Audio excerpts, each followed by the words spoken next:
नमस्कार मित्रांनो, आज आपण HC1 रजिस्टर अडल्ट BCG वॅक्सिनचं सर्वे रजिस्टरची माहिती आज या व्हिडिओच्या माध्यमातून सांगणार आहेत। भरपूर आशाताईंचा आणि आरोग्य कर्मचाऱ्यांमध्ये जे कन्फ्युजन निर्माण झालेलं आहे की रजिस्टर कसं भरायचे, ट्रेनिंग घेऊन सुद्धा काही गोष्टी समजत नाहीत।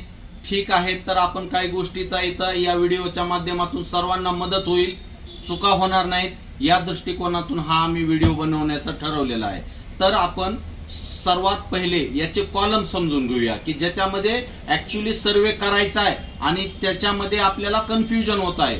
तर सर्वांनी रजिस्टर उघडून बघा। हो का, याच्यामध्ये काय घर क्रमांक, पत्ता चुलीनुसार, म्हणजे ज्या घराचे कुटुंब जेवढे विभक्त आहेत चुलीनुसार त्या घराचे कुटुंब प्रमुख आणि त्याचा पत्ता लिहायचा आहे।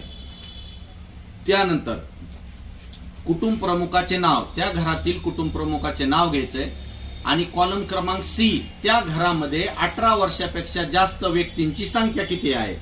मग 18 वर्षापेक्षा जास्त व्यक्तीची संख्या समजा 2 असेल तर कॉलम क्रमांक D मध्ये नाव कोणाचं लिहायचं। घरामध्ये 18 वर्षापेक्षा जास्त व्यक्तीचे जेवढे लोक आहेत त्यांचं नाव लिहायचं नाहीये। 18 वर्षापेक्षा जास्त व्यक्तीचं नाव घेणे म्हणजे तो फक्त इलिजिबल आहे BCG वॅक्सिनचा सर्वे करण्यासाठी, आणि जे 18च्या खालचे आहेत त्याचं तर नाव सर्वे मध्ये घ्यायचंच नाहीये सगळ्यात महत्वाचं। आता त्याला आपण इलिजिबल कसं, त्या कॉलम क्रमांक D मध्ये आपण त्याला घ्यायचं कसं, तर कॉलम क्रमांक D मध्ये नाव कोणाचं येईल की ज्याच्या नावापुढे कॉलम क्रमांक E याचा आकडा, म्हणजे त्याला आपण इन्क्लुजन क्रायटेरिया समजूत किंवा लसीकरणासाठी पात्र असलेले निकष याच्यापैकी जर एखादा जरी निकष त्याला लागू होत असेल तर तो व्यक्ती कॉलम क्रमांक D मध्ये येईल। आता उदाहरणार्थ निकष काय आहेत, आता तुम्ही लक्ष देऊन ऐका। जर एखादा व्यक्ती मागील 5 वर्षाच्या आतील TBचा औषध उपचार पूर्ण झालेला आहे असे व्यक्ती पात्र मध्ये येतील। दुसरा, जो कोणी व्यक्ती TBच्या कॉन्टॅक्ट मधला असेल किंवा संपर्कातला असेल घरातला, तर तो व्यक्ती येईल मागील 3 वर्षापासूनच्या आतला। जर ते मागील 3 वर्षापासून आत जर एखाद्या TB पेशंटच्या सहवासात असेल तर त्याला आपण म्हणजे इलिजिबल कॉलम क्रमांक D मध्ये घेऊ शकू। त्याच्यानंतर ज्याचा BMI बॉडी मास इंडेक्स ज्याचं 18 पेक्षा कमी आहे अशा व्यक्ती सुद्धा लस घेण्यासाठी पात्र राहतील। त्याच्यानंतर दुसरं काय, डायबिटीज, मधुमेह, जे व्यक्ती किंवा जे 18 पेक्षा जास्तीचे व्यक्ती डायबिटीज किंवा शुगर आहे त्यांना, तर असे व्यक्तीचं नाव आपल्याला D कॉलम मध्ये घ्यायचं आहे आणि त्याच्या पुढे पात्रासाठी जे निकष आहेत त्याच्या पुढे जे नंबर लिहिलेले आहेत ते नंबर टाकायचे आहेत। आणि सगळ्यात शेवटचा काय, 5वा, ज्याचं वय 60 वर्षापेक्षा जास्त आहे असे सर्व व्यक्ती त्या D मध्ये येतील। 60 वर्षापेक्षा जास्तीचे जे वयोवृद्ध आहेत त्यांचे सर्व नाव कशात येतील, कॉलम क्रमांक D मध्ये। आणि अजून एक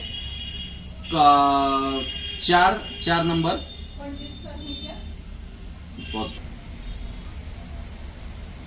आता तुम्ही बघितलं असेल कॉलम क्रमांक E मध्ये काय होतं, जे लसीकरण पात्र आहेत तर या पात्र असणारे जे 6 निकष आहेत, हे 6 निकष ज्याच्या नावापुढे येतात त्याच व्यक्तीचं नाव कॉलम क्रमांक D मध्ये येईल, हे लक्षात ठेवा। लक्षात आलं? तर आता कॉलम क्रमांक F, संशयित क्षयरुग्ण चे लक्षणं त्याला आहेत का, 2 आठवड्यापेक्षा खोकला आहे का, छातीत पाठीत दुखणं आहे का, वजनामध्ये लक्षणीय घट आहे का, भूक मंदावली आहे का, जर असेल तर होय किंवा नाही लिहायचं। आणि जर त्याला जर खोकला वगैरे असेल तर त्याचा स्फुटम घेऊन आपल्या DMC ला पाठवायचं आहे।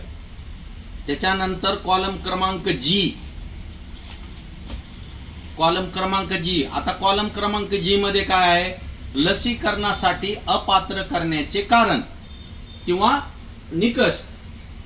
तर तुम्हाला सांगतो, हे कॉलम क्रमांक G कुणाचं भरायचंय, ज्या व्यक्तीचं नाव कॉलम क्रमांक D मध्ये आलेलं आहे त्या व्यक्तीच्या पुढे ऑटोमॅटिकली, कारण कॉलम क्रमांक D मध्ये नाव कधी येईल, कॉलम क्रमांक E मधले जर जे 6 क्रायटेरिया आहेत लसीकरणासाठी पात्रचे तर ते 6 लसीकरणाचे पात्र ज्याला लागू होतात त्याचंच नाव कॉलम क्रमांक डी मध्ये येईल, हे लक्षात ठेवा.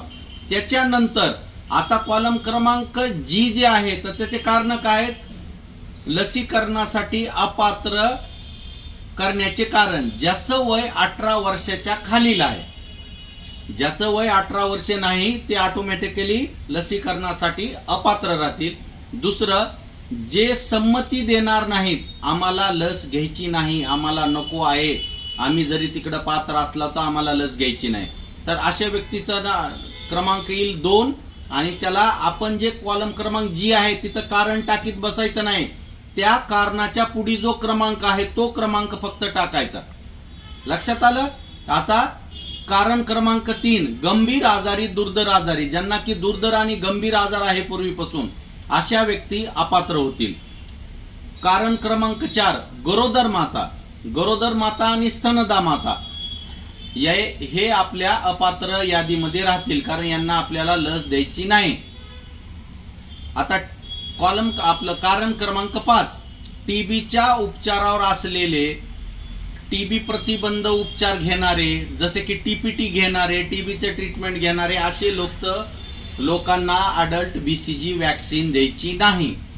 आता याच्यानंतर कॉलम क्रमांक सी आपलं 6, HIV, cancer, immunosuppression drug, kidney transplant केलेल्या व्यक्ती, अशा व्यक्तींना सुद्धा लस द्यायची नाही, ते अपात्रच्या यादीमध्ये येतील, त्याला कारण क्रमांक 6 आहे.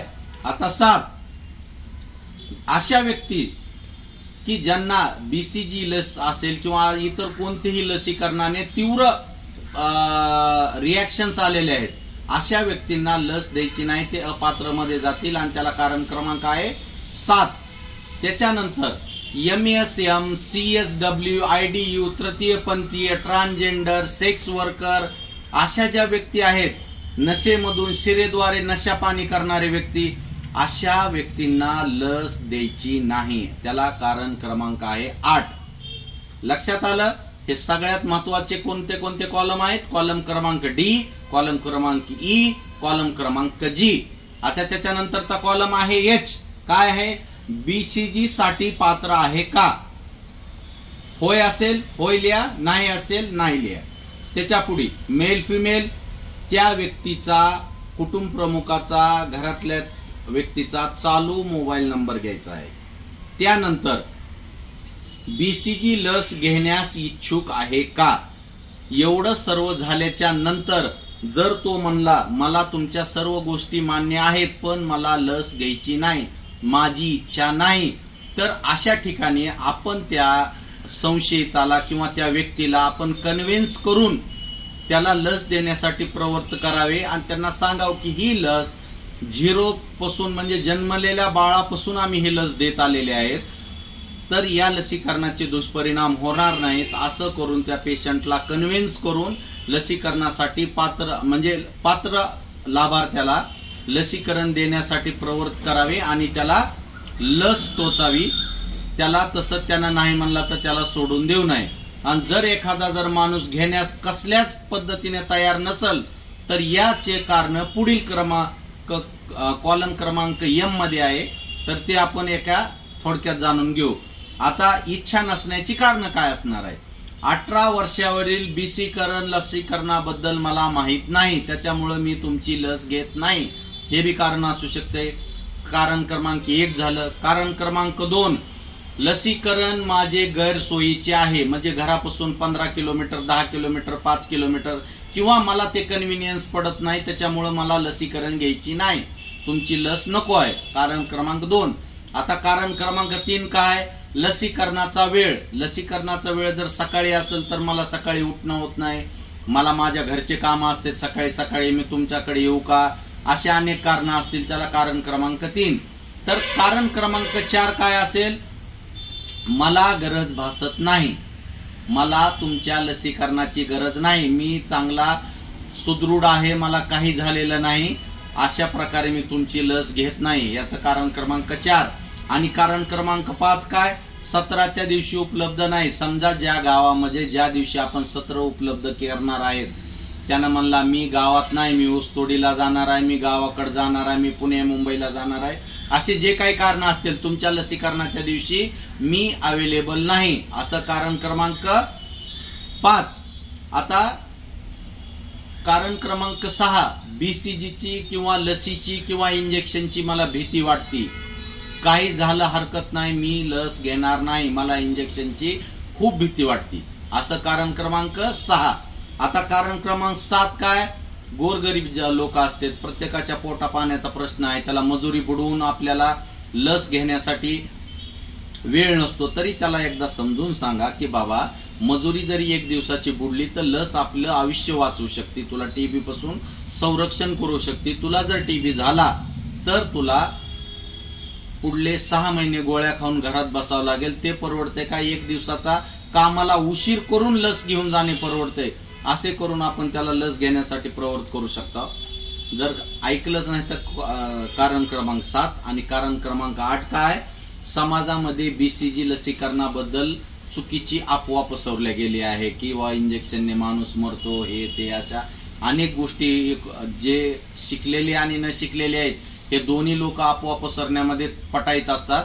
त्यासाठी लोकांना थोडं विश्वासात घ्या की बाबा ही लस आम्ही जन्मलेल्या लेकरापासून देतो, त्याच्यामुळे याला कुठलेही दुष्परिणाम होत नाहीत, अशा प्रकारे त्या व्यक्तीला लस घेण्यासाठी प्रवृत्त करा. आणि कारण क्रमांक 9 की बाबा मीडियामध्ये वृत्तपत्रामध्ये बीसीजी बद्दल चुकीच्या माहिती, चुकीच्या न्यूज किंवा चुकीचे व्हिडिओ आलेले आहेत, तर असे व्हिडिओ सर्व चुकीचे असतात, कोणीही सरफिरे लोक बनवून टाकू शकतात, त्याच्याबद्दलचं त्यांचं अज्ञान आहे म्हणून त्यांनी तो व्हिडिओ बनवलाय. अशा गोष्टी समजून सांगा. जर समजून ऐकतच नसतील तर त्याला कारण क्रमांक आहे 9. आणि जर याच्या व्यतिरिक्त जर दुसरे कोणते कारण असतील तर त्याला कारण क्रमांक आहे 10. तर त्याला कारण क्रमांक 10 टाकायचं आणि त्याला लिहायचं बीसीजी लसीकरण घेण्यासाठी इच्छा आहे का नाहीचे. हे 10 कारण आहेत. तर सर्वांना या व्हिडिओच्या माध्यमातून हे रजिस्टर समजलं असावं. आणि ज्याला कोणी समजलं नाही त्यांनी कमेंट करा, त्याचं तुम्हाला उत्तर दिलं जाईल. आणि जर काही प्रश्न असतील तुमचे तर मला तुम्ही फोनवर कॉन्टॅक्ट करू शकता किंवा खाली जे कमेंट बॉक्स मध्ये तुम्ही तुमचा प्रश्न मांडू शकता, त्याचं तुम्हाला तात्काळ निरसन केल्या जाईल आणि तुम्हाला त्याबद्दलची माहिती दिल्या जाईल. तर सर्वे करा बीसीजी अडल्ट बीसीजी वॅक्सिनचा. धन्यवाद.